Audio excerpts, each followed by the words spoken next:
L'architecture scolaire a connu un électrochoc ces dernières années avec l'arrivée du Lab-École et ses trois porte-paroles, Ricardo, Pierre Lavoie, Pierre Thibault. C'est une initiative qui, enfin, a recentré l'humain au cœur de l'architecture scolaire plutôt que simplement parler de mètres carrés. Ça a été une longue aventure qui est venue brasser le milieu de l'éducation. Par contre, le Lab-École avait une date d'expiration, juin 2025, et là, le gouvernement actuel, la CAQ, n'a pas reconduit l'initiative. Bref, quel avenir pour nos écoles et surtout, quelles leçons tire-t-on du Lab-École? Je m'appelle Grégory Taillon. Et moi, c'est Marc-André Carignan. Vous écoutez Autre Perspective, notre balado signé Collectif.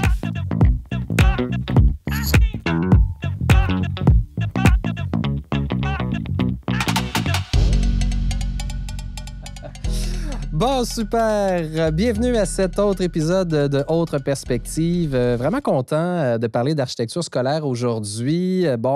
Greg, tu sais, j'ai sorti un livre en 2018 qui s'appelait « Les écoles qu'il nous faut ». J'avais commencé toute cette recherche-là et des entrevues et tout ça avant l'annonce du Lab-École parce que j'en revenais pas pourquoi on ne s'intéressait pas à la question de l'architecture scolaire. On a beaucoup parlé ces dernières années de comment on évaluait les élèves, puis il y a eu des grandes réformes. La dernière grande réforme, c'était avec Pauline Marois. Puis j'en revenais pas qu'on ne s'intéressait pas à l'école elle-même. Je veux dire, avant même de commencer à étudier, l'enfant doit mettre le pied dans l'école, puis si l'école est rébarbative, puis si ça tombe en morceaux, puis qu'il y a des filets au plafond, c'est normal peut-être qu'on n'ait pas envie de rester là très longtemps ou d'être très motivé par son milieu scolaire. Et là, le Lab-École est arrivé et j'ai trouvé ça super intéressant parce que je vous avoue, quand j'ai vu un des premiers Lab-École inaugurés, j'avais presque une larme à l'œil parce que c'était le rêve que j'imaginais dans mon livre commençait à se réaliser avec le premier Lab-École. Toi aussi, ça a été quand même... l'arrivée du Lab-École dans ton parcours est arrivé à un moment précis. Là. Oui, bien vraiment, c'est arrivé au moment où je finissais l'école, en 2017. Donc, il y avait comme une espèce d'effervescence. Pour une fois au Québec, on parlait d'architecture dans l'espace public. Je me souviens même, il y avait eu une entrevue à Tout le monde en parle. Tout le monde en parle qui parlait d'architecture. C'est rare qu'on parle d'architecture à la télé. En fait, je pense que c'est la seule fois, à peu près. Voilà, c'est ça, il y avait une espèce d'intérêt généralisé pour l'architecture. Donc, on se disait... Toi et moi, c'est intéressant d'en parler parce que vu qu'on arrive à la fin, c'est l'occasion de faire un bilan, une analyse critique de ce projet. Donc, on a avec nous autour de la table Jérôme Lapierre, qui est architecte et qui a été chef du chantier environnement physique du Lab-École et aussi a dirigé les travaux de recherche-création, en plus d'être impliqué dans le Lab-École de l'école primaire Stadacona. Bonjour. Bonjour. Également, Laurence Saint-Jean, architecte directrice chez ABCP et qui a participé au projet du Lab-École de l'école primaire Stadacona également et qui a participé à plusieurs autres projets en éducation. Bonjour, Laurence. Bonjour. Salut. Et également autour de la table, Michael Fiola, qui est directeur du Lab-École de Rimouski, l'école du Boisé-des-Prés, un projet signé par la Pointe-Magne et l'œuf. Bonjour, Michael. Bonjour. Hey, merci d'être avec nous. Super content. Peut-être avant de se lancer dans le Lab-École puis l'aventure, j'aimerais ça apprendre à vous connaître un peu plus. Puis pour ceux qui nous écoutent aussi, qu'on apprenne à vous connaître davantage. Je vais commencer avec Michael, peut-être. Donc, Michael, directeur de l'école à Rimouski, le Lab-École Rimouski. Mais raconte-nous rapidement ton parcours parce que tu es enseignant au primaire, notamment. Oui, j'ai fait un bac en enseignement préscolaire primaire. J'ai enseigné pendant environ 6 ans avant de me lancer en direction en 2010. Puis là, je suis direction d'école depuis à peu près 14-15 ans. Là. Donc, je me promène dans l'ensemble... Pas mal toutes les écoles du territoire de Rimouski. Là, j'ai passé autant primaire, secondaire, adaptation scolaire. Là, j'ai fait un bon bagage. Puis finalement, le projet du Lab-École est arrivé. J'ai posé ma candidature. Finalement, j'ai été sélectionné dans ce projet qui est d'une grandeur extraordinaire là, pour Rimouski. Oui, qui est pas. En fait, je pense que c'est la plus grande école aussi, qui a quasiment comme 500 élèves. Là, c'est exactement, assez 486 élèves. 486, c'est très précis, on aime ça. Et donc, tu as vu différents types de bâtiments scolaires, là, donc les bâtiments, on va dire pré-Lab-École et là, le Lab-École. Laurence, toi aussi, tu as eu la chance de faire un peu de pré-Lab-École, on va dire, donc à la sortie carrément de l'université? Oui, exact. En 2017, tantôt, Grégory disait qu'il finissait l'école. J'étais un peu à la même place, donc je sortais de l'Université Laval. Puis j'ai eu la chance assez tôt dans mon parcours de travailler sur des écoles à l'époque, si on peut dire. Et on était tout excités d'avoir une mesure de bonification de 15 % qui nous permettait de s'imaginer des micros espaces de rassemblement. Puis tu sais, c'était quasiment déjà une mini-révolution par rapport à ce qu'il y avait déjà. Puis, dans le fond, je suis devenue architecte en même temps que le Lab École a commencé puis que l'école Stadacona est partie. Donc, j'ai travaillé là, sur l'ensemble du projet. Et là, tu connais aussi le après, parce que là, tu poursuis des projets scolaires avec la nouvelle formule proposée par le gouvernement. Là. Oui, donc j'ai vécu le avant, le pendant et le après. Là. J'ai réalisé quelques écoles depuis aussi. Et là, Jérôme, tu es là depuis le tout début. Fait que raconte-nous un peu le contexte. Pourquoi le Lab École est arrivé dans le portrait? Puis remets-nous, parce que là, ça fait quand même, c'est quoi, le début de la code 2017? Donc, raconte-nous un peu le contexte de l'époque, puis pourquoi le Lab École est arrivé dans le portrait. Suite, en fait, au passage, tout le monde en parle de Pierre Thibault, il y a eu cette intention-là avec Pierre Lavoie d'aller mener un peu cet intérêt de faire des écoles primaires aussi, de créer un projet de société. Moi, j'étais là aussi au début avec Pierre pour monter un document à présenter à Mme Barcelot, qui était la sous-ministre en titre à l'époque du ministère de l'Éducation. Et en fait, il y avait cette idée de présenter un document qui montrait un peu en quoi l'environnement physique ne répondait pas aux valeurs et compétences du 21e siècle. L'école que Pierre a étudiée au primaire et celle qu'on a tous vécue, nous aussi. Donc, plusieurs générations passées, on a vécu tout le temps dans la même école du Plessis. Et c'était un peu de voir comment est-ce qu'aujourd'hui, si on veut avoir des élèves qui puissent devenir de futurs professionnels, qui collaborent, qui inventent, qui innovent, comment est-ce que l'environnement scolaire primaire peut toujours être aussi drame avec un enseignement qui est en rang d'oignon. Donc, c'est un peu de voir comment est-ce que l'environnement physique pourrait un peu mieux répondre à ce qu'on attend des futurs citoyens en société. Mais c'est parce qu'il faut le dire, là, le milieu de l'architecture scolaire était sclérosé. Oui. On était sur un pilote automatique. On construisait des écoles comme on le faisait en 92, puis on était rendu en 2015-2016.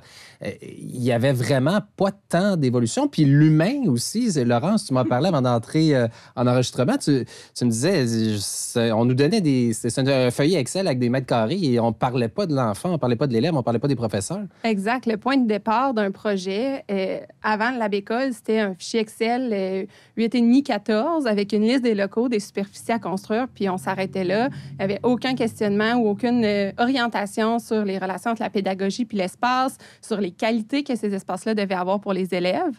Donc, tout ça est arrivé avec le Lab École, puis a perduré depuis. Là, on voit quand même plein de pas faits de l'avant dans les nouvelles générations d'écoles où il y a du moins un programme pour accompagner la construction de ces nouvelles écoles-là. Et là, donc, le Lab École, a été formé. On avait 3 porte-paroles dès le départ, Ricardo, Pierre Lavoie, Pierre Thibault. Je me souviens d'une mini-controverse au départ parce que des gens qui regardaient ça et qui disaient « c'est quoi le rapport de ces gens-là? Ils connaissent pas ils sont pas du milieu d'éducation et tout ça. » Puis au début, ça a peut-être, au niveau des communications, peut-être été un peu plus difficile à ce niveau-là, mais reste que ça a été suivi d'une concertation nationale. C'était pas du tout... C'était les visages, puis grâce à eux, on a pu faire Tout le monde en parle. Je suis pas sûr que si moi, j'avais pris mon bâton de pèlerin pour faire un Lab École, je serais allé à Tout le monde en parle. Fait qu'au moins, on en a parlé à la télévision nationale. Donc, raconte-nous un peu aussi le contexte, parce que c'était beaucoup plus que les 3 porte-paroles. Là. Non, exactement. Puis je pense que les gens s'accrochaient aussi au grand titre de ces fameux articles de journaux-là qui critiquaient ces 3 fondateurs-là qui n'étaient pas impliqués en éducation auparavant. Pourquoi est-ce que c'est pas des professeurs, des titulaires qui réfléchissent à l'avenir de l'école?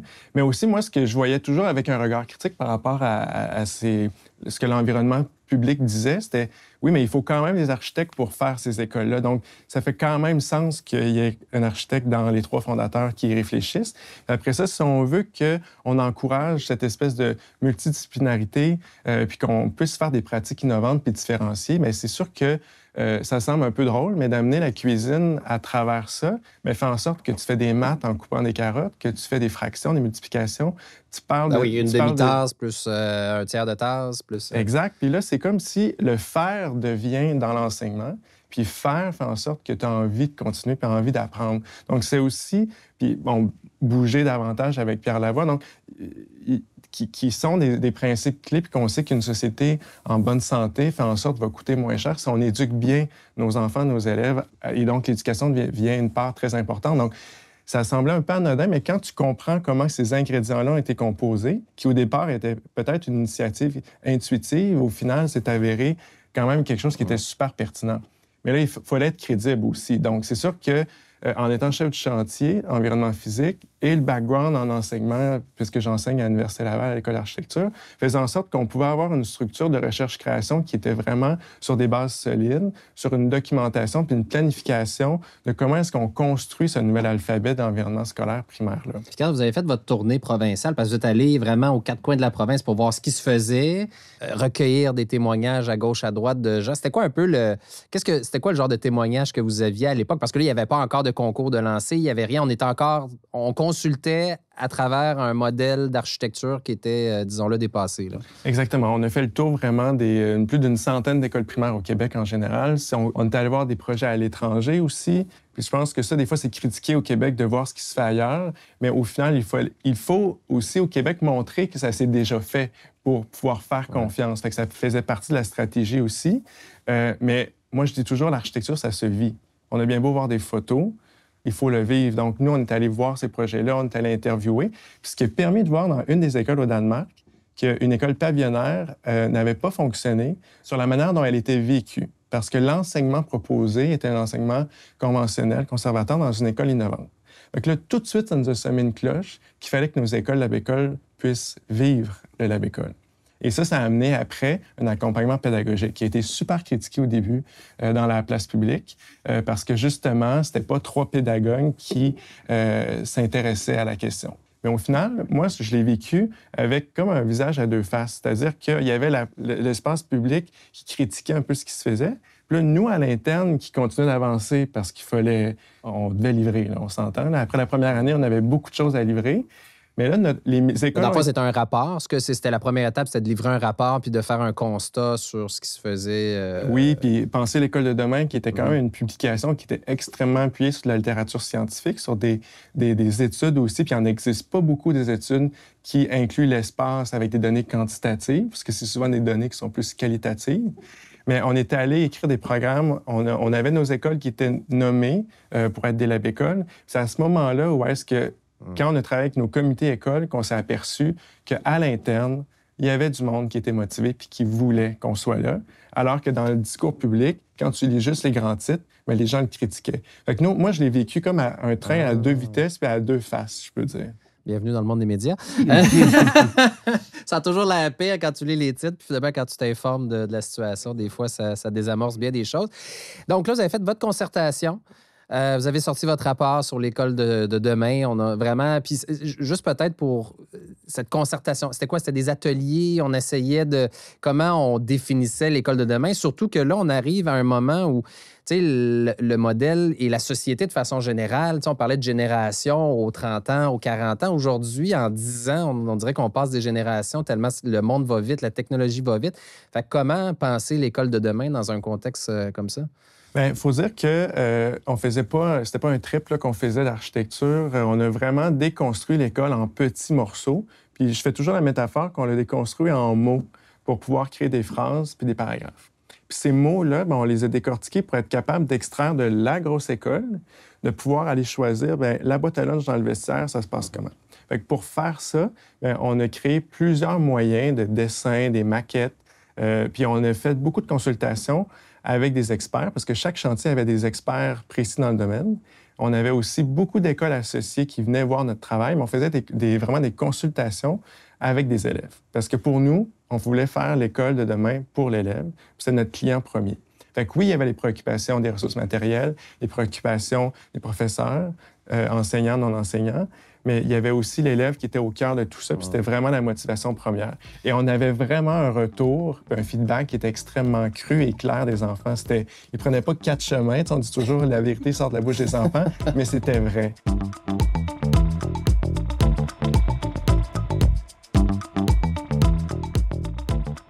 Vous êtes arrivé quand dans le portrait ABCP, et donc parce que vous avez travaillé sur le premier projet Lab-École, qui était pas un concours, si je ne m'abuse. Hein? C'était un mandat plus direct avec le Lab-École. Oui, bien c'est ça. Les 50 écoles ont été conçues en concours, tandis que l'École de Québec, ça a été un partenariat avec le Lab-École qui a démarré le projet un peu comme un vrai laboratoire, puis un test des différents fragments qu'il avait mis en place. Donc, le Lab a fait le premier coup d'envoi du projet, puis suite à ça, nous... je passe la paperasse, là, mais appel d'offres sur qualité, on est embarqué. Puis l'idée, on voyait un peu ce projet-là comme un travail d'équipe vraiment avec le Lab École. Je pense qu'on a sauté là-dedans, puis on est embarqué pour poursuivre sur la lancée qui avait déjà été établie, puis travailler, dans le fond, ensemble pour continuer de développer le projet. La particularité du projet de Québec, c'est que c'est un projet résolument urbain, au plein cœur de Limoilou, une école sur 5 étages qui reprend les codes des escaliers extérieurs. Donc, c'est vraiment une école dans laquelle on apprend à vivre en ville, qu'on apprend à être un citoyen urbain. Fait que je pense que c'est une des forces des labs, c'est aussi de créer ces distinctions-là entre les milieux, puis de vraiment de s'ancrer dans le contexte dans lequel on est. Ça, je pense que c'est vraiment un point fort puis un point qu'il faut se rappeler là, dans la suite des choses. Mais là, avant de parler du produit fini, il faut parler du processus. Oui. C'est ça. Donc, vous êtes embarqué dans le projet, vous êtes embarqué avec la Lab École. On imagine que ça a été tout un parcours pour y arriver. Soyons honnêtes, là, il y a dû avoir un petit peu de brasse camarade au ministère. Oui, bien, puis Projet de Québec, tu le disais, ça a été le premier Lab École. Fait qu'on a un peu aussi tapé la traîne pour les 5 qui passaient derrière. On a dû convaincre. Tu sais, les prémices du Lab, c'est que c'est l'école au complet qui est un lieu d'apprentissage.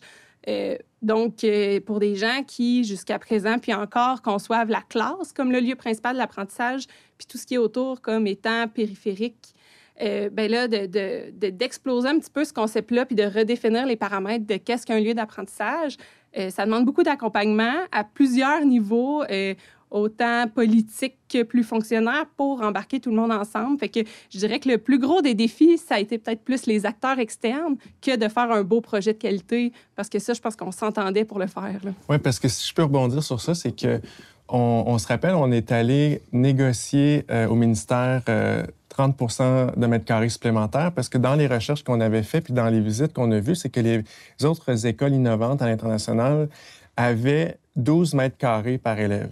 Nous, au Québec, on en avait 9 mètres carrés par élève. Donc, c'est un 30 supplémentaire pour ces lieux de collaboration supplémentaires, les lieux pour manger, les lieux pour bouger. Mais ce 30 de mètres carrés-là, il fallait retaper la traîne, comme tu dis, Laurence, au ministère, parce que là, on n'était plus dans la fameuse grille où est-ce qu'il fallait composer avec l'ajout du 15 de développement durable. Oui, mais attends, avant de proposer ça au ministère, dire écoute, on va sortir de votre. Tu sais, c'était très normé, comme les CPE sont hyper normés, puis c'est tant de mètres carrés. Je veux dire, vous avez dû. Est-ce que c'est le ministre, puisque c'était à l'époque Sébastien Proulx avec les libéraux qui a mis ça en place, est-ce que c'est le ministre qui a dû aller convaincre ses propres fonctionnaires ou comment? Au début, on est allé vraiment avec l'administratif, là, donc c'était sous-ministre adjoint et tout ça, c'était François Bérubé à ce moment-là qui était là, qu'on a convaincu avec beaucoup d'argumentaires et beaucoup d'allers-retours et beaucoup de rencontres politiques, mais où est-ce qu'on est allé défendre ce besoin du 12 mètres carrés par élève? Donc du 30 de plus, 1 mètre carré pour bouger, 1 mètre carré pour collaborer, 1 mètre carré pour manger. On le répartissait comme ça un peu à travers des 3 chantiers.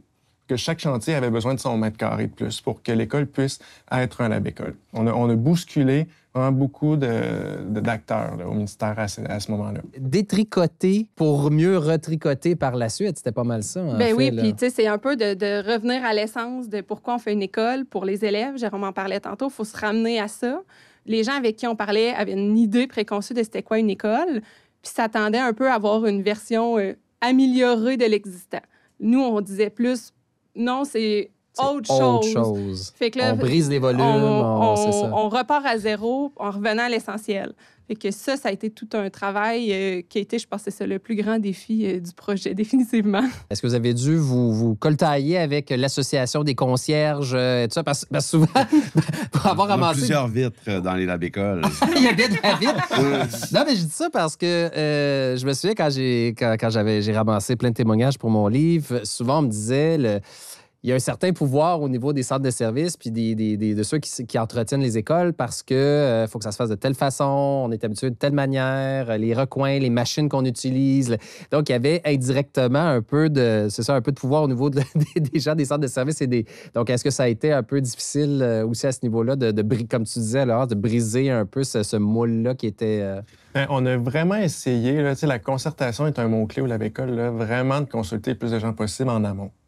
Quand on a écrit les programmes avec chacune des écoles, qui ne s'était jamais fait avant, bien, on impliquait quand même plusieurs acteurs, dont, entre autres, des gens d'entretien, dont, entre autres, des gens du service de garde, qui souvent n'étaient pas vraiment impliqués avec les gens du service pédagogique. Donc, on a créé des liens avant qui souvent n'existaient pas entre eux. Puis même, des fois, il peut y avoir des clivages même au sein même de ces systèmes-là. Fait qu'on a intégré ça. Mais pour être un lab-école, il fallait être un centre de service scolaire qui voulait innover. Puis quand on ramenait, par exemple, au service d'entretien ménager, dire oui, mais c'est plus de vite, mais est-ce qu'à l'élève, ça l'offre plus? La réponse était oui. Fait qu'au final, on pouvait toujours prouver qu'on pouvait avancer dans cette direction-là. Fait que vous avez augmenté, Michael, le budget pour le Windex, c'est ça, dans vos écoles, c'est ce que je comprends?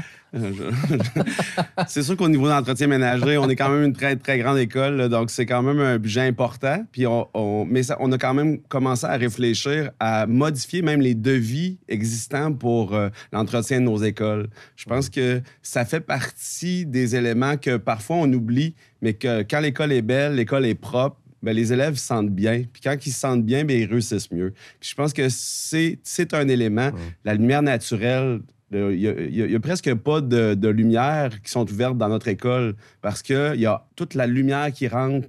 Puis les jeunes sont plus déposés, sont plus apaisés quand c'est une lumière naturelle comme ça, au lieu des gros néons qui sont un peu plus agressants puis tout ça. Donc, oui, c'est un petit peu plus d'investissement, mais au final, je pense que c'est les élèves qui y gagnent. La première oui, tu allais dire, Laurence? J'allais dire, la concertation dont Jérôme parlait, c'est vraiment une carte importante, je pense, parce qu'à plusieurs étapes où, des fois, les acteurs avec qui on parlait, on revient vite au quotidien puis aux habitudes.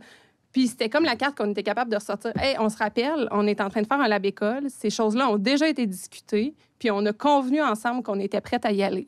Puis juste de comme se rappeler un peu ce qui avait été fait comme concertation avant, ça nous donnait un peu la carte de dire, OK, oui, c'est vrai, on se permet de faire peut-être un pas de côté par rapport à l'habitude ou de re-questionner nos méthodes, autant dans l'entretien que dans les choix d'aménagement pour s'assurer qu'on revienne aux besoins essentiels. Sentiez-vous une pression aussi, parce que c'est quand même le premier lab-école, Limoilou, donc sentiez-vous une pression, parce que là, indirectement, j'ai l'impression que tout le Québec vous regardait, là, puis il fallait faire vos preuves dès le premier lab-école, j'imagine? Ben oui, c'est sûr que, je veux dire, être impliqué au lab-école, il faut avoir une soif, là, parce que dans le fond, tu donnes tout parce que tout le monde te regarde, mais je pense que cette soif-là, elle s'est transmise aussi à travers, bien sûr, les projets, puis tous les architectes qui ont fait un concours aussi. Au final, ça donnait l'accès à une commande à plusieurs architectes qui n'en avaient jamais fait d'école. C'est sûr que tout le monde a donné son 110 puis je trouve qu'au niveau de l'école de Stadacona, elle est quand même particulière parce que c'est une école urbaine. Donc, aussi, ça fait en sorte qu'elle a une architecture qui est différente pour cette raison-là. Plus dense. Des toitures, des cours d'école sur en toiture. Ouais, oui, qui ne s'était jamais fait avant au Québec. C'est une école verticale à 4 étages, qui est une nouvelle typologie qu'on ne peut pas avoir. Oui, parce que dépasser 2 étages au Québec, c'est difficile. Difficile. Les élèves ne peuvent pas monter 2 étages ou 3. Mais en fait, ce qui est intéressant par rapport à Stadacona, c'est que dès qu'ils ont monté les enfants 2 étages, ils vivent après ça sur deux niveaux. Parce qu'ils sont au 3e, ils vont monter au 4 ou descendre au 2. Il y a quand même quelque chose que c'est pas si intense que ça, 4 étages. Puis, tu sais, la question un peu de la pression qu'on s'est mis par rapport à la qualité du projet qu'on livrait, ce qui était le fun, je trouvais que c'est qu'on n'était pas les seuls à se mettre cette pression-là. Là, quand on était rendu en chantier, puis qu'il y avait des travailleurs de construction, puis un contremaître, puis un surintendant qui était là, bien, tout le monde l'apportait, cette pression-là, puis tout le monde la partageait parce que les gens étaient fiers de faire partie de ces écoles-là. Là, puis autant la personne qui mettait en place le coffrage puis le béton que le maçon. Ah oui, jusqu'à l'entrepreneur, ah oui? Ah, absolument. Puis les contremaîtres prenaient ça à cœur, puis on voyait vraiment que les gens voulaient livrer le projet jusque dans sa finalité, dans les détails, parce qu'après ça, bien, ce projet-là devenait une vitrine pour eux aussi. Là, fait que l'enchaînement de fierté a été important.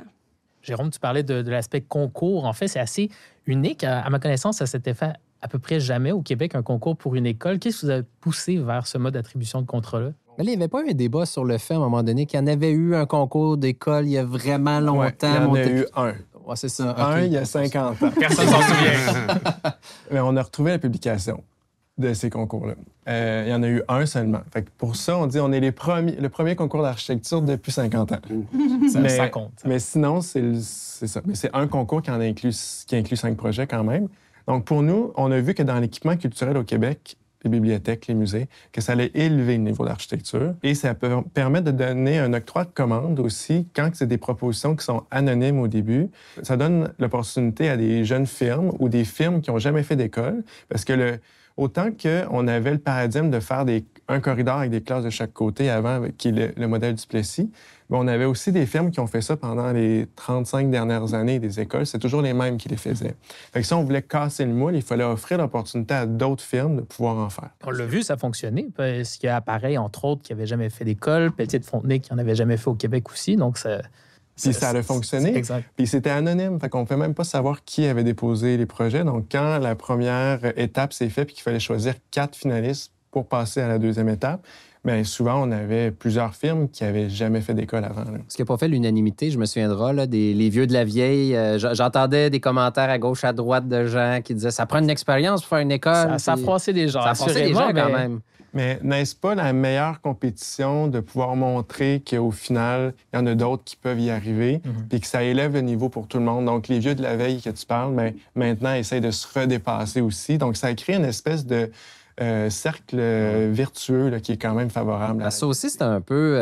tu sais, on disait que le milieu était un peu sclérosé, puis tout ça. Puis il y avait encore des belles écoles qui se faisaient, il y avait certaines innovations à gauche, à droite, mais reste que c'était toujours un peu les mêmes qui faisaient les projets. Puis donc, ça finissait par, tu sais, quand on parle d'innovation, puis de sortir du moule, puis de penser autrement, ça limitait aussi un peu parce qu'il fallait que tu aies fait des écoles pour pouvoir faire des écoles puis répondre à un appel d'offres. Fait que ça tournait un peu en rond aussi. Là. Exact. Comme c'est le cas dans pas juste les écoles au Québec. Là.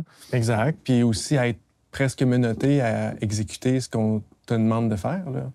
Il n'y avait pas place à la proposition nécessairement non plus là, à leur défense. Là. Oui, donc exactement, c'est ça. C'est qu'on était pris dans un moule puis on ne savait pas comment s'en sortir. Puis ce que je trouvais, nous, à Rimouski, oui, on répond à un concours d'architecture, c'est le fun, mais il allait vraiment chercher les besoins du milieu, l'emplacement, que le terrain qui a été choisi. Nous, les classes sont du côté nord. C'est le côté qui n'a pas de soleil, pour le confort des élèves pendant la journée. Les côtés qui sont nos espaces partagés, c'est là que c'est aussi notre cours d'école, c'est là que le soleil est. Donc, les projets ont été réfléchis aussi dans l'implantation du terrain. Ça a été réfléchi toujours pour le bien-être de l'élève, autant en classe que dans les espaces partagés. Donc, je pense que ça a été gagnant là, pour notre projet à Rimouski, puis j'imagine pour les autres. Oui, bien, le sortir d'un modèle type qu'on applique d'un bout à l'autre de la province, je pense que c'est...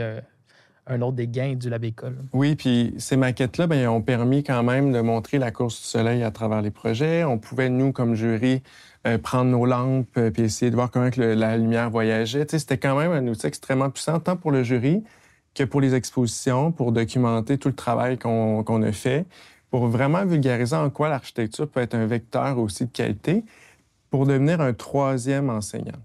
Parce que, dans le fond, ou un enseignant adjoint qui permet d'accompagner les professeurs titulaires, puis de pouvoir permettre de faire leur travail dans des contextes qui leur offrent l'opportunité de faire mieux.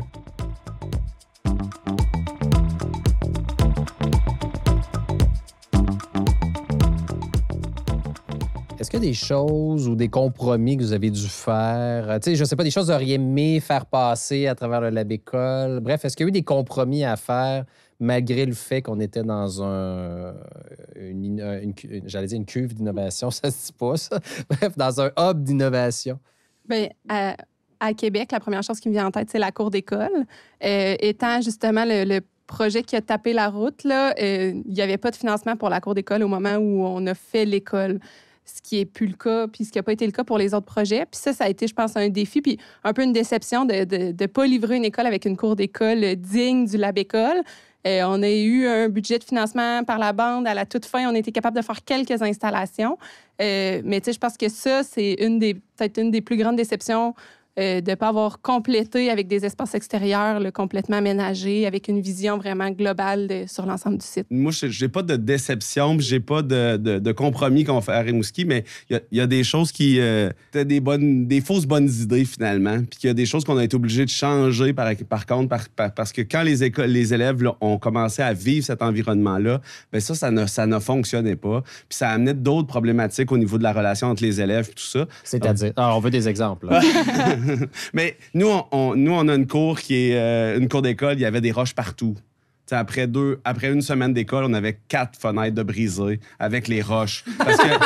Parce que les roches étaient vraiment à côté des fenêtres, là. Tu sais que l'élève, il joue avec ça, là. Il va se faire un beau totem, puis il va un Inukshuk, là, il va se faire ça, puis un moment donné, il va le lancer au sol. La roche va rebondir, elle va aller frapper dans la fenêtre. Tu sais, au final, on les a retirés, on a mis du paillicide, on a mis de la verdure, puis tout ça, parce que ça amenait une problématique qu'on voulait pas à long terme. Il y a du mobilier qu'on a acheté finalement qu'il n'était pas fonctionnel. Puis on l'a changé d'usage, on l'a changé de local, on en a acheté du nouveau matériel parce que au final, on ne gagnait pas à continuer à l'utiliser. Puis je ne rentrais pas dans les fiertés, j'imagine qu'on va rentrer, mais nous, on a un secteur particulier à Rimouski. On est vraiment une intersection de 2 petites rues. Il faut limiter les voitures dans ce secteur-là. Puis ça, on a réussi à le faire. On l'a réussi à force d'acharnement, pas de compromis. Parce qu'on aurait pu dire « Ah, finalement, non, on va pas là. On se fait un autre stationnement. On va créer un débarcadère pour les voitures. » Et on a maintenu ça depuis 1 an. Nos débarcadères, nous, sont à 500 mètres, 800 mètres, 1,2 km de l'école. Donc, même si tu peux pas venir à l'école à pied ou à vélo, ton parent peut te laisser dans un débarcadère. Tu peux venir faire le dernier bout à pied ou à vélo. Je rebondirais, moi, là-dessus sur peut-être une déception.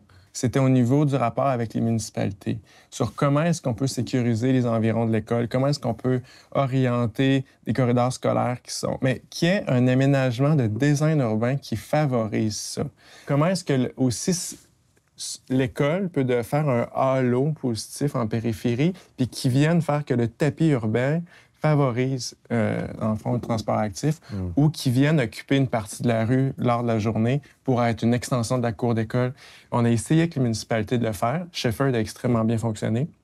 Mais dans tous les autres, ça a été long, ça a été lourd. On a travaillé des années pour le faire, puis ça n'a pas été toujours un succès. Donc, peut-être que les municipalités embarquent davantage, ça, c'est quelque chose qui serait porteur, je pense, pour la suite. Mais là, vous avez ouvert une super belle porte en parlant des essais, des erreurs et tout ça. C'est le temps de la question de...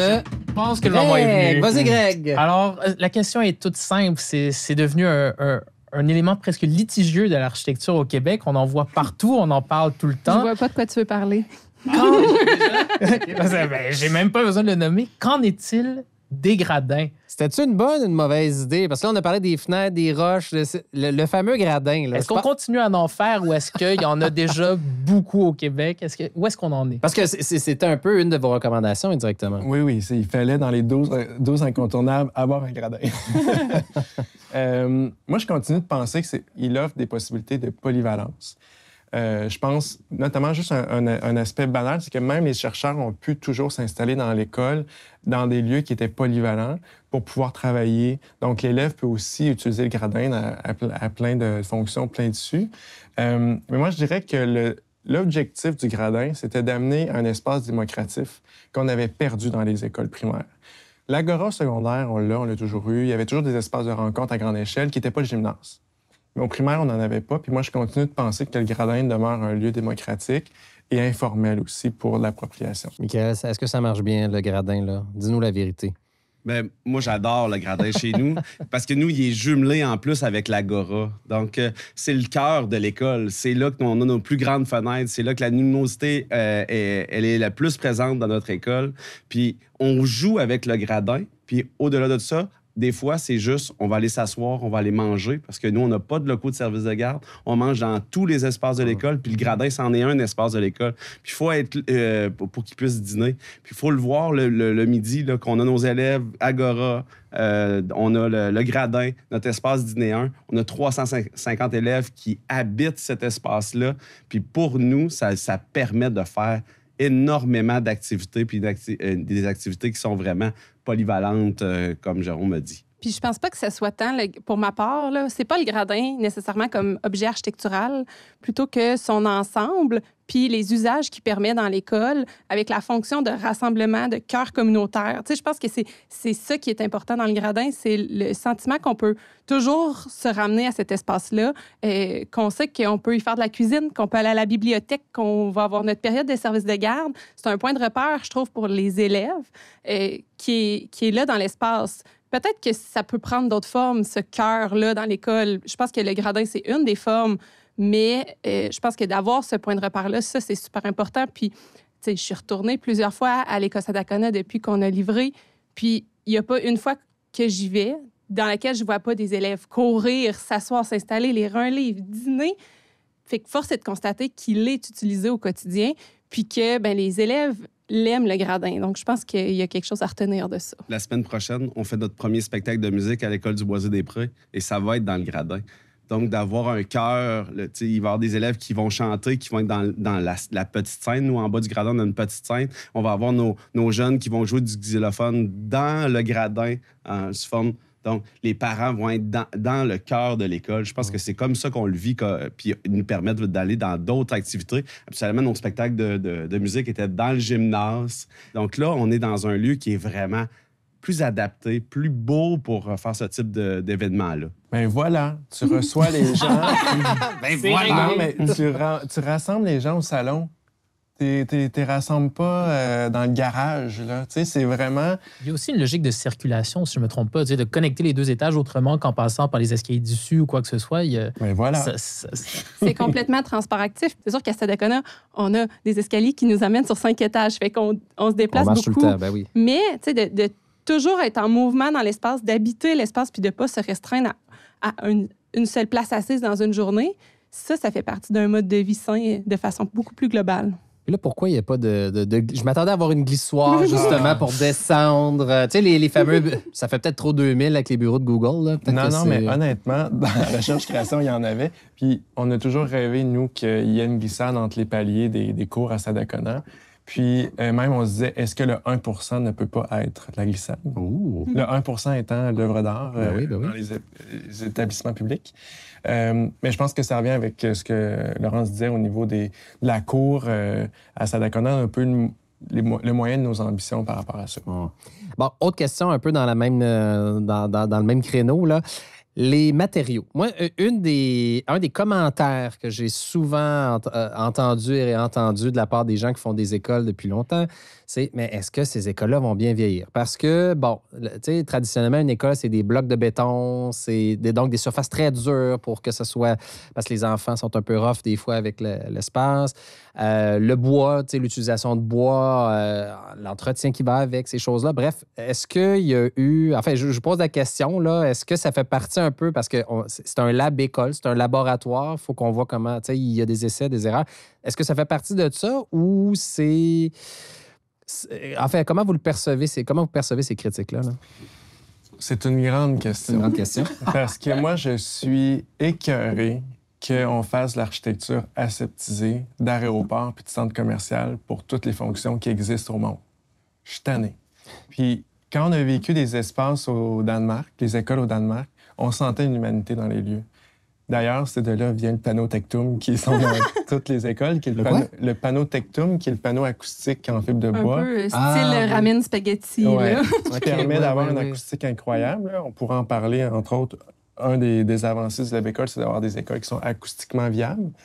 Mais c'est d'avoir des espaces, en fait, qui ont des matériaux qui sont chaleureux puis qui sont aussi proches un peu de la maison. Parce que moi, je dis toujours que l'école, c'est l'espace public qui côtoie, un des premiers espaces publics qui côtoie après la maison. Fait qu'il faut quand même que ça soit proche. On n'a pas eu la chance de la Bécole de s'intéresser à l'échelle du secondaire. On aurait une réflexion qui serait différente sur la dureté des matériaux, probablement. Mais j'ai quand même la conviction de dire qu'à l'école primaire, on travaille avec des élèves, des enfants qui sont des tout-petits, qui, je pense, qui méritent quand même un environnement qui est enveloppant, puis qu'il y a des ambiances physiques qui participent à leur développement socio-affectif. Puis je pense que, tu sais, dans la question de durabilité, il y a d'autres façons d'arriver à nos fins si le besoin, c'est la durabilité. Tu sais, du mobilier intégré sur les murs, ultimement, ça protège le revêtement de gypse qui est derrière. Il y a des façons de travailler peut-être plus intelligemment ou en tout cas avec plus de moyens financiers aussi pour arriver aux mêmes fins, mais en cherchant des nouveaux moyens. Puis, tu sais, cette question-là, finalement, de durabilité, à l'école Stadacona, ça a aussi été de retirer des matériaux. Par exemple, les revêtements de sol, on est en plancher de béton dans toute l'école, plutôt que d'avoir un revêtement plastique, un linoléum, une tuile de TVC. Donc, à long terme, ultimement, on n'a pas de matériaux à remplacer dans 40 ans parce qu'on est sur une dalle de béton, puis quoi de plus durable qu'une dalle de béton dans le temps? Il y a aussi des questionnements, des fois, où on pense qu'on fait des choix pour la durabilité, mais on fait plus des choix par habitude, puis on a besoin de les re-questionner. Je te voyais hocher de la tête, Michael. Ben oui, je suis curieux d'avoir le point de vue de l'occupant. Moi, ce que je trouvais par rapport à ça, c'est l'enseignement qu'il y a derrière ça. Parce que l'enseignant de prendre soin de son environnement, ça fait partie de ce qu'on doit faire à l'école. Puis, dans toutes les écoles, là, pas juste dans un modèle lab-école, mais parfois, les gens n'ont pas cette façon de faire-là dès le départ. Puis, si on prend le temps de prendre soin des choses parce qu'on veut que ça dure à long terme, bien, au final, on va être capable de prendre soin, même si, oui, le bois est peut-être un peu moins durable avec le temps, mais les jeunes vont en prendre plus soin parce qu'ils veulent que ça demeure beau pour les années futures, là. Est-ce que c'est moins durable? Je sais pas. Il faudrait voir. Effectivement, ça demande par contre un entretien. Mais justement, la question du bois est intéressante là, dans la mesure où, on le sait, on a un code du bâtiment qui limite l'utilisation du bois à certains niveaux. Ça évolue quand même avec les années, là, mais le code ne vous a pas restreint à certains niveaux parce qu'on a vu des écoles arriver avec puis on en voit en ce moment avec du faux bois. Puis avec. Oui, malheureusement, du faux bois, mais. Je pense que l'idée d'amener du bois dans les écoles, c'est entre autres avec le mobilier intégré. Une présence du bois, les panneaux acoustiques de plafond que je parlais tantôt, qui est les panneaux Tectum, ils ont une fibre de bois qui crée une présence qui est chaleureuse. Donc, c'est toujours d'amener un peu une présence d'un matériau qui fait du bien, avec une surface naturelle, rapport à la biophilie, etc. Moi, je ne veux pas parler pour les autres lab-écoles sur les défis qu'ils ont eu, parce que là, souvent, on voit les résultats, on voit les photos, tout a l'air parfait. Il y a probablement un processus aussi qui est vraiment costaud derrière ça. Nous, Stadacona, c'était une école urbaine à 4 étages qu'on ne pouvait pas construire en bois. Et toi, Michael, là, maintenant, une fois qu'on est rendu, parce que là, je veux parler un peu des gains. Vous avez commencé à en parler un peu, le mètre carré par élève. On a réussi à... Là, maintenant, on a une enveloppe détachée pour la cour d'école qui, je pense, c'était déjà un peu dans l'air, mais le lab école l'a comme un peu concrétisé. Donc, on ne peut pas dire à la fin, il n'y a plus d'argent pour la cour. Donc, l'enveloppe est dédiée. Ce serait quoi les autres games majeurs là, qu'on a encore aujourd'hui? Puis là, je te pose peut-être la question, Laurence, parce que, suivant le lab école, il y a aussi le gouvernement de la Coalition Avenir Québec qui est arrivé avec sa propre signature scolaire et tout ça. Bref, c'est quoi les gains du lab école qui perdurent dans le temps? Moi, je pense qu'un des gains majeurs qui perdure encore aujourd'hui, c'est la concertation des acteurs impliqués. On le voit beaucoup, puis je trouve qu'on le voyait moins avant, là, mais tu sais, de faire des comités écoles, d'aller chercher pour une nouvelle école, peut-être pas les gens qui vont y travailler, mais dans le centre de service, d'autres personnes qui sont motivées, une bibliothécaire, un personnel de l'entretien, des enseignants, des orthopédagogues, de réunir plein de gens pour discuter à des moments clés. Puis en tout début de projet, là, avant de se lancer, de qu'est-ce qu'on souhaite pour cette école-là. Parce que tu réussis à le faire même parce que souvent, un des commentaires qu'on avait, c'est qu'on n'avait pas le temps. Tu sais, vite, ça prend une école pour la rentrée, puis là, dans certains cas, on copiait... Non, mais c'est ça, ça n'a pas on changé. copiait des plans d'une autre école carrément dans certains cas. Bref, là, vous avez le temps malgré tout, parce que le lab école, c'était comme un contexte un peu particulier. Là. Est-ce que tu as encore le temps de le faire, vraiment de consulter les... Le temps est difficile à trouver, mais je pense qu'on en fait une priorité de concerter les gens puis de le faire en tout début de projet parce que justement, on sait que ça va aller vite puis on sait que peut-être qu'on n'aura pas le temps de consulter autant qu'on voudrait, mais si au moins on a les bonnes prémices de départ puis qu'on est capable à peut-être 4 points clés dans le projet, de se faire des comités écoles puis d'aller confirmer des orientations puis de s'assurer que l'école répond aux besoins, bien, je trouve que c'est une bonne façon pour ancrer ces écoles-là dans leur milieu. Le terrain de jeu est moins grand, mais au moins, je trouve qu'avec cette piste-là, vraiment, on est gagnant. Là, puis les élèves le sont surtout. C'est un point extrêmement intéressant. Puis d'ailleurs, Michael, moi, ce que je trouve fascinant aussi, c'est que les labs-écoles, vous continuez à vous parler ensemble, puis vous vous êtes entraidés tout le long du processus. Puis c'est comme ça aussi, c'est une forme de legs, là. Certainement. Puis c'est on est le dernier qui est ouvert cette année. Il reste Gatineau qui va ouvrir l'année qui ouvre en même temps. Là, il est comme elle n'a jamais fermé, finalement. C'est comme un agrandissement, puis on reste ouvert. Mais nous, on a ouvert cette année, puis on a profité pendant 2 ans d'accompagnement des autres lab-écoles. Donc, on a pu pas faire des erreurs qu'eux avaient fait au départ parce qu'ils nous ont enseigné. J'espère qu'on va être capable de poursuivre cette collaboration-là. Puis, je trouvais, là, c'est quoi le leg que nous, on peut avoir là, dans les autres écoles, c'est d'avoir des espaces partagés pour que la classe ne soit pas le seul lieu d'apprentissage. Puis je pense que les écoles, dans les rénovations, peuvent trouver des façons de faire pour aller créer ces espaces-là puis pouvoir enseigner différemment. Parce que si on demeure dans un enseignement, dans un style plus traditionnel, avec frontal, l'enseignant à l'avant, on le sait que les jeunes vont moins apprendre de cette façon-là. Donc, comment on les rend plus actifs, ces jeunes-là? Oui, dans la flexibilité du mobilier, mais dans la flexibilité aussi des activités d'apprentissage qu'on va leur offrir dans différents lieux des écoles. Dans une école un petit peu plus traditionnelle, bien là, ils n'ont pas les espaces partagés que nous, on a pour faire les ateliers de cuisine. Puis tantôt, je t'écoutais parler par rapport aux cuisines. Les jeunes vont faire des apprentissages, mais ils s'en rendent même pas compte qu'ils font des apprentissages parce que pour eux, ils sont en train de faire une activité qui est intéressante. Puis c'est un peu la même chose qu'on vit dans l'ensemble des espaces, que ce soit nos espaces de collaboration interclasses, puis tout ça, dans notre agora, dans nos salles de dîner, à l'extérieur aussi. Nous, on a un milieu à Rimouski où on a l'école du Boisé-des-Prés. D'un côté, on a une forêt précoloniale où que les enfants peuvent aller travailler à l'extérieur, faire des apprentissages en forêt. Ils se rendent pas compte qu'ils sont en train d'apprendre, mais ils apprennent dans ce boisé-là. De l'autre côté, on a les grands champs des Prés du Saint-Rosaire, qui est un peu toute l'historique du Grand Rimouski, de ces champs-là, le champ des Sœurs. Puis les jeunes, ils vont aller jouer là-dedans et vont apprendre à se développer leur créativité dans des lieux qu'il n'y a pas toujours des jeux préfabriqués pour eux. Donc ça, c'est intéressant dans ce modèle-là du Lab École, que les espaces sont là et ils donnent toute la liberté aux enseignants et aux élèves d'apprendre différemment. J'aurais été curieux de voir aussi, parce que vous avez eu des contextes quand même avec le Lab École fantastique, là, dans un bois à Shefford, à côté du mont Shefford, puis après ça, à Rimouski, à côté d'une prairie, puis de bois. Mais reste que le défi au Québec, c'est de rénover les écoles. Là. C'est pas nécessairement de la construction neuve à chaque fois.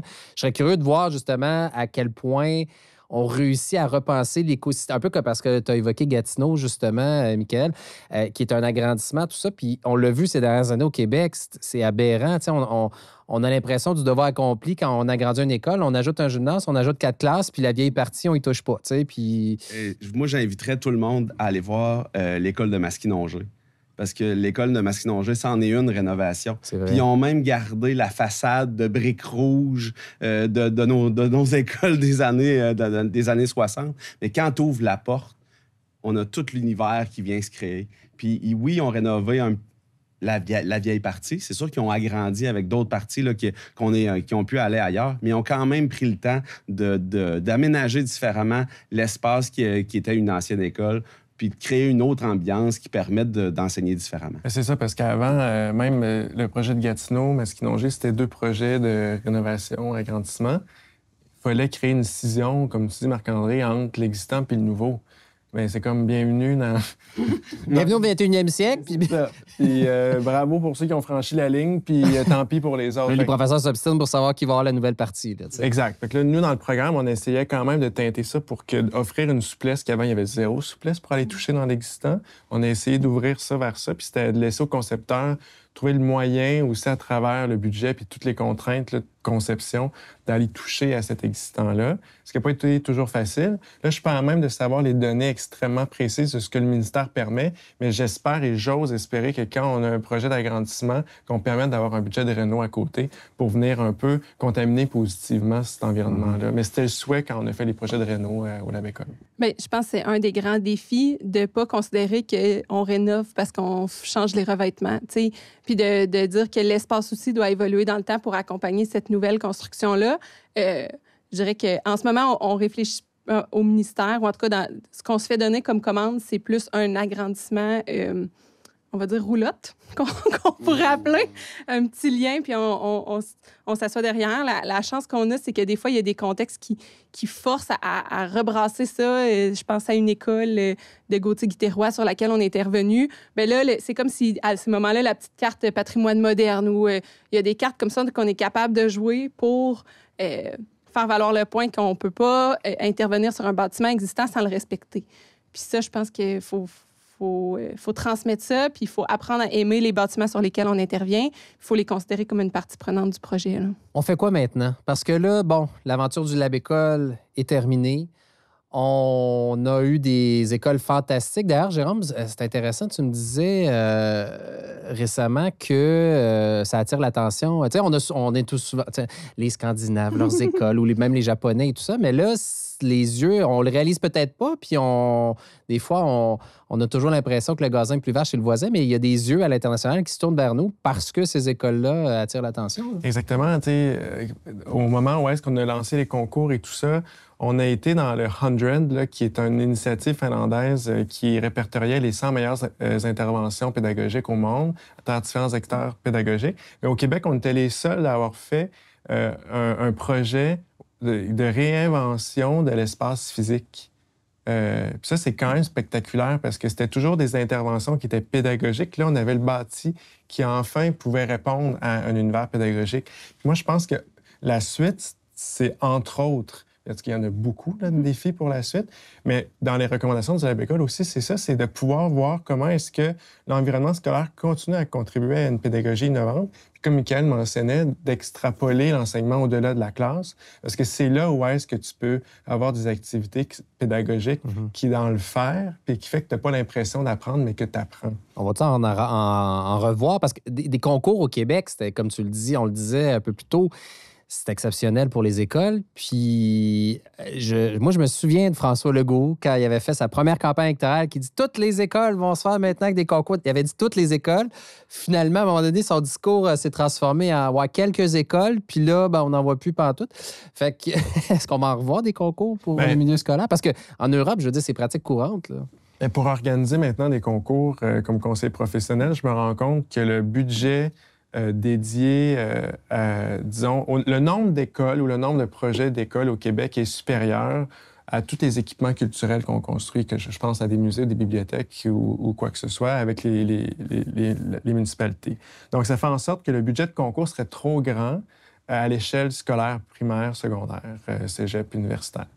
Par contre, est-ce qu'on peut, plutôt que de les mettre de côté, est-ce qu'on ne pourrait pas juste réfléchir à dire il y a à chaque année tant de concours qui se fait? 1, pour donner accès à une commande à d'autres architectes qui n'ont pas eu la chance. 2, juste pour élever le niveau parce que là, tu es en compétition pour de vrai.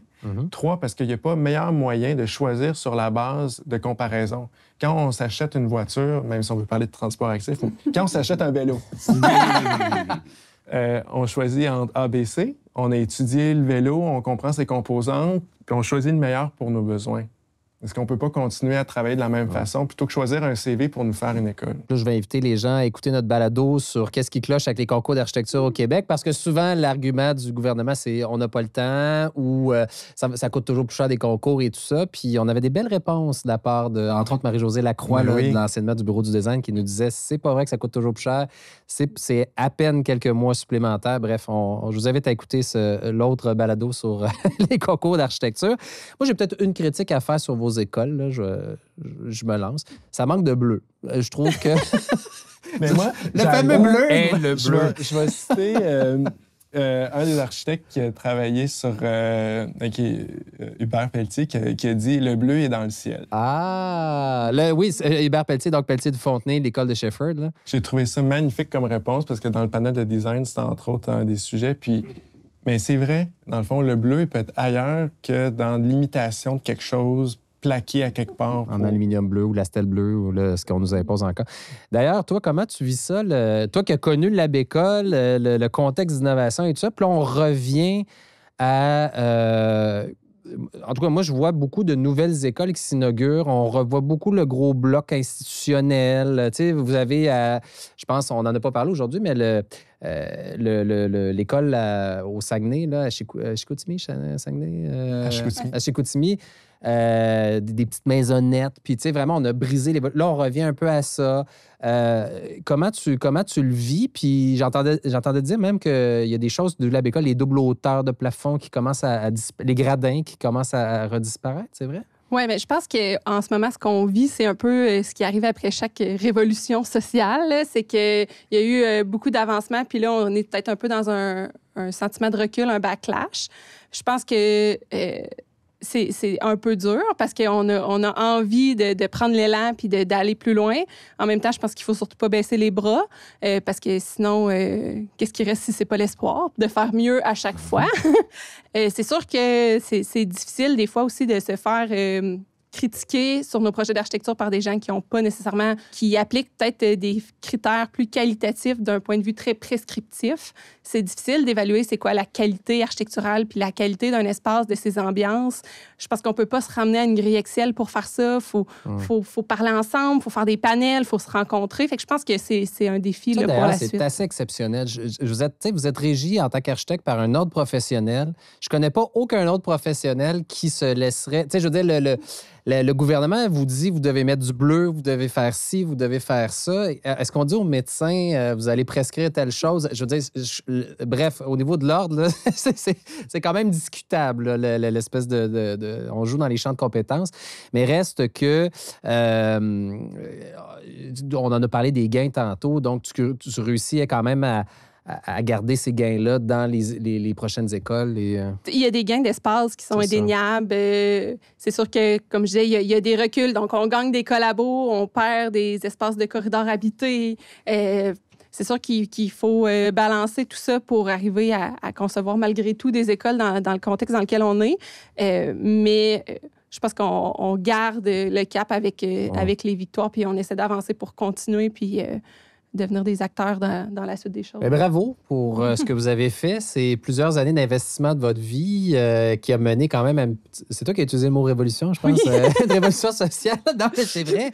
C'est toute une révolution. On a des écoles, quand je regarde ça, qui sont au niveau de ce qu'on voit partout, les plus grands modèles, les plus grandes inspirations qu'on cite souvent. J'espère que ça va percoler et qu'effectivement, il va y avoir d'autres concours éventuellement. Mais bravo vraiment pour tout cet effort et cet acharnement, parce que acharnement, je pense que c'est le bon mot dans ce cas-ci. C'est le fun que la Finlande vienne nous visiter. Ah, Ils viennent visiter nos lab-écoles pour voir ce qu'on a fait. Ça serait pas gênant, honnêtement. Puis je reste un peu rare que je le dis, ça, mais c'est vrai, ça serait vraiment pas gênant parce que ces écoles-là, à cause aussi de tout le monde qui ont contribué, ont permis d'arriver à ce résultat-là. Moi, je suis extrêmement fier qu'un travail de recherche soit pas devenu tablette, mais soit devenu des projets créés pour des gens. C'est rare que ça arrive dans la vie. On octroie des subventions pour l'innovation, mais après ça, comment ça se traduit concrètement, sociétalement? Là, tout le monde s'est penché sur la question d'éducation au Québec. Puis c'est pas fini, ça va faire qu'une suite pour la... D'ailleurs, je vais inviter les gens à aller consulter l'étude post-occupation que vous avez réalisée parce qu'on le disait, c'est un laboratoire, il y a eu des essais, des erreurs, puis ce qu'on essaie de prouver ou d'argumenter avec le Lab-École, c'était que ça allait avoir un impact finalement sur la réussite éducative. Donc, des études et des chercheurs, je pense qu'il y avait 18 chercheurs. Bref, il y avait des gens d'un peu partout au Québec qui étaient... Donc, on va inviter les gens à aller regarder cette étude-là sur le site du Lab-École. Fort intéressant. Donc, Laurence Saint-Jean, merci beaucoup. Bonne chance dans le milieu scolaire et autres. Vous faites beaucoup plus chez ABCP. Jérôme Lapierre également. Qu'est-ce que... Là, j'ai vu, on a vu quelques projets sur ton Instagram résidentiel. On a vu ça. Est-ce que tu retournes dans le milieu scolaire ou on c'est a la chance intention? En ce moment d'entrer dans un chantier de rénovation d'école. Donc, je suis très fier de ça, d'avoir eu accès à cette commande-là.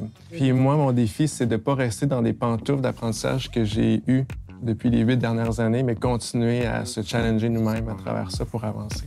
Bien, bravo, Jérôme. Et Michael Fiola, bien, on vous souhaite, c'est ça, une bonne première année qui se termine et la suite, on a hâte de voir. Moins de vite cassé, peut-être, pour la suite. Merci beaucoup pour cette entrevue. Greg? Oui.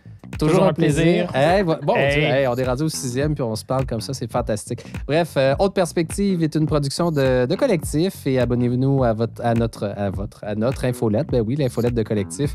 Et il y a d'autres épisodes à venir, là, on travaille très fort là-dessus, alors restez à suivre. Merci d'avoir fait ça, vraiment. J'apprécie.